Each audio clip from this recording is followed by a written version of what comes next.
এক ছোট্ট শহরে ছিল একজন তরুণ ফল ব্যবসায়ী যার নাম ছিল আমির। আমির তার নিজের দোকানে কাজ করেছিল। আমির ছিলেন অত্যন্ত সৎ ও সত্যবাদী লোক। তার এই গুণের কারণে সবাই তাকে ভালোবাসতো, কিন্তু তার ব্যবসা তখন খুব একটা ভালো চলছিল না। একদিন শহরে একজন ধনী বণিক এলেন। তিনি বিভিন্ন দোকানে গিয়ে ফল কিনছিলেন। যখন তিনি আমিরের দোকানে এলেন, তখন আমির তাকে খুব আন্তরিকতার সাথে অভ্যর্থনা জানালেন। তখন বণিক কিছু ফল কিনতে চাইলেন। আমির বললেন, হে প্রিয় গ্রাহক, এই ফলগুলো একটু পুরনো, আপনি চাইলে আমি আপনাকে সতেজ ফলের দোকানে ঠিকানা দিতে পারি। বণিক অবাক হয়ে বললেন, তুমি কে নিজের লাভের কথা না ভেবে আমাকে অন্য দোকানে পাঠাচ্ছ? আমির মুচকি এসে বললেন, আমাদের প্রিয় নবী হযরত মুহাম্মদ সাল্লাল্লাহু আলাইহি সাল্লাম আমাদের শিখিয়েছেন সত্যবাদিত্বের সর্বোত্তম গুণ। তাই আমি চাই না আপনাকে প্রতারিত করি।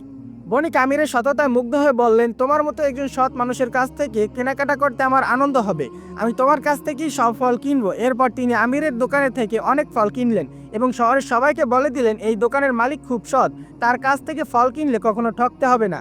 আস্তে আস্তে আমিরের দোকানে ক্রেতার ভিড় বাড়তে থাকে এবং আমিরও বুঝতে পারল সততা আল্লাহর একটি বড় নেয়ামত।